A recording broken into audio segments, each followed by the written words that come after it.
నిన్నే కల్కి 2898 ఏడి మూవీకి వెళ్ళాలనుకుంటున్నావా? ఇంకా నువ్వు పెట్టే టికెట్కి వర్తా కాదా అనేది ఈ మూవీ రివ్యూ అయితే చూడు.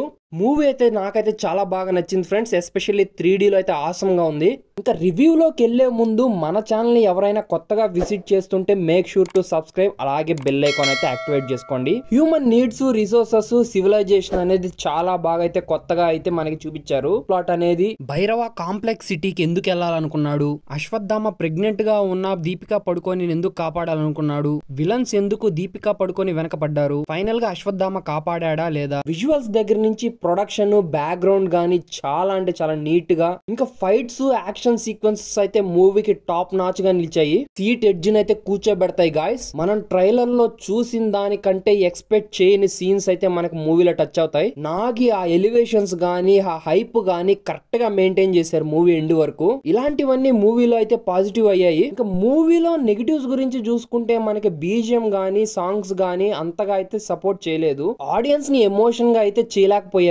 ఇంకా క్యారెక్టర్ పర్ఫార్మెన్స్ చూసుకుంటే అమితాబ్ బచ్చన్ క్యారెక్టర్ అయితే నాకైతే చాలా బాగా నచ్చింది. ఆయన గెటప్, బాడీ లాంగ్వేజ్ ఈ వయసులో కూడా ఎంత పవర్ఫుల్ గా నటించారు. ఆయనది మూవీలో మహాభారతం పోర్షన్ అయితే నేను ఎక్స్పెక్ట్ చేయలేదు. చాలా అయితే ఇంప్రెసివ్ గా ఉంటది. ప్రభాస్ గారు అయితే తన రోల్ అయితే ఎరగదీసేశారు భయ్య. ఆయన పర్ఫార్మెన్స్ తో ఆడియన్స్ ని చాలా వరకు అయితే ఎంగేజ్ చేస్తారు ఫ్రెండ్స్. నాగి రాసుకున్న లుక్స్ కి, ఆయన చేసిన యాక్షన్ సీక్వెన్సెస్ లో గానీ, ఫైట్ లో గానీ, ఎమోషన్ లో గానీ ఎక్కడైతే తగ్గలేదు. ఆయన క్యారెక్టర్ ని నాగి గారు పట్టిందే పట్టు అన్నట్టుగా రాసుకున్నారు. ఒకసారి కమిట్ అయిన తర్వాత తన క్యారెక్టర్ ఎక్కడి వరకైనా వెళ్లే విధంగానే ఉంటది. ఇంకా నెక్స్ట్ దీపికా పడుకోని గారు తన క్యారెక్టరైజేషన్ లో ఎంత ఇన్వాల్వ్మెంట్ తో నటించారంటే ఆ పాత్రని చాలా వరకు అయితే ఇంక్లూడ్ చేసుకొని నటించారు. తను ఒక ప్రెగ్నెంట్ ఉమెన్ గా కాకుండా తన మీద ఉన్న రెస్పాన్సిబిలిటీస్ ఎలాంటివి అనేది నాగి గారు బాగా అయితే చూపించారు. తన డబ్బింగ్ అక్కడ వర్క్ అయితే మనకు కొంచెం డిసప్పాయింట్ చేసినప్పటికీ తన రోల్లో ఎక్కడ కాంప్రమైజ్ అయినట్టు కనపడలేదు ఫ్రెండ్స్. ఇంకా దిశా పటాని క్యారెక్టర్ అయితే మనకి డీసెంట్ గానే ఉంటది మూవీలో. ఇంకా మోస్ట్లీ చెప్పాలనుకుంటే బుజ్జి క్యారెక్టర్ అయితే చాలా వరకు అయితే కనెక్ట్ అవుతాం ఫ్రెండ్స్. ఆ బాడీ ట్రాన్స్ఫర్మేషన్ గానీ, రోబోట్ లాగా అక్కడైతే హైలైట్ అయితే మూవీలో అక్కడైతే ప్రభాస్ అయితే విసిగిస్తుంది. నాగి గారు ఆ పాయింట్ తో కూడా ఎంటర్టైన్ చేశారు. కీర్తి సురేష్ గారి వాయిస్ అయితే కరెక్ట్ గా సెట్ అయింది బుజ్జికి. ఇంకా బ్రహ్మానందం క్యారెక్టరైజేషన్ అయితే ఆయన పర్ఫార్మెన్స్ తో డీసెంట్ గా అయితే మూవీని టచ్ చేశారు. ఇంకా విలన్ రోల్ లో సస్వతా ఛత్రి గారు అయితే తన పర్ఫార్మెన్స్ తో ఇంప్రెస్ చేశారు ఆడియన్స్ ని. కాంప్లెక్స్ సిటీ సుప్రీం గా అయితే తనైతే ఒక అడ్వాన్స్డ్ యాంటీ రోల్ లో చాలా బాగా అయితే ప్రెజెంట్ చేశారు ఆడియన్స్ కి.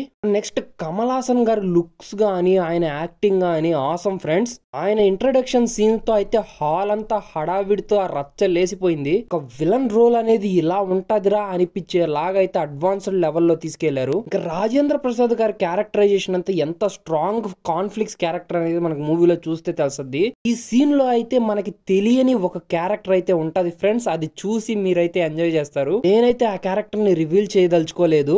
ఇంకా మాలవికా నాయర్ గానీ, యానీ, పశుపతి వీళ్ళ క్యారెక్టర్స్ అన్ని చాలా అయితే కాన్ఫిడెన్షియల్ గా ఉంటాయి మూవీలో. వాళ్ళ క్యారెక్టరైజేషన్స్, వాళ్ళ రోల్స్ గానీ, వాళ్ళ పర్ఫార్మెన్స్ గానీ. మూవీలో నాగి గారు అయితే ప్రతి క్యారెక్టర్ ని చాలా ఇన్వాల్వ్మెంట్ తో, అంతే డెప్త్ తో అయితే రాసుకున్నారు ప్రతి ఒక్క క్యారెక్టర్ ని. ఏ క్యారెక్టర్ ని తీసి పడేయలేం ఫ్రెండ్స్. మూవీలో ప్రతి ఒక్కటి చాలా ఇంపార్టెంట్ తో ఆ క్యారెక్టర్ తగిన న్యాయం అయితే ప్రతి ఒక్క యాక్టర్స్ అయితే చేశారు. ఇంకా మిగిలిన అందరి పర్ఫార్మెన్స్ అయితే మూవీలో చాలా వరకు అయితే అవుట్ స్టాండింగ్ అంతే. ఇంకా డైరెక్టర్ నాగ్ అశ్విన్ గారి గురించి మాట్లాడుకుంటే మూవీలో ఆయన తీసుకున్న క్యారెక్టర్స్ గానీ, స్టోరీ చాలా అడ్వాన్స్డ్ సివిలైజేషన్ తో, అక్కడున్న రిసోర్సెస్ గానీ, అక్కడున్న నాగరికతని చాలా బాగా అయితే చూపించారు.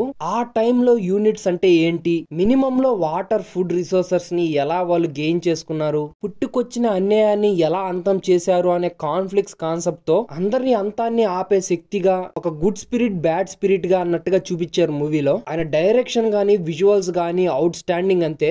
మూవీలో బ్యాక్గ్రౌండ్స్ కానీ చూసుకుంటే ఎంత విజువలైజ్డ్ గా, అడ్వాన్స్డ్ గా ఎవ్రీ సీన్ ని చాలా వరకు అయితే డెప్త్ అయితే డెవలప్ చేసుకోవచ్చారు నాగశ్విన్ గారు. అందుకేనేమో మూవీ అయితే అంత బాగుంది ఫ్రెండ్స్. ఇంకా మీరు గనక మూవీని చూస్తుంటే మీకు ఎలా అనిపించిందో కామెంట్ సెక్షన్ లో కామెంట్ చేయడం అయితే మర్చిపోద్దు. ఇంకా ఇలాంటి కంటెంట్ ఉన్న మోర్ రివ్యూస్ కోసం మన ఛానల్ సబ్స్క్రైబ్ చేసుకొని వీడియోకి లైక్ డిస్లైక్ ఇచ్చి బెల్ ఐకాన్ అయితే యాక్టివేట్ చేసుకోండి ఫ్రెండ్స్.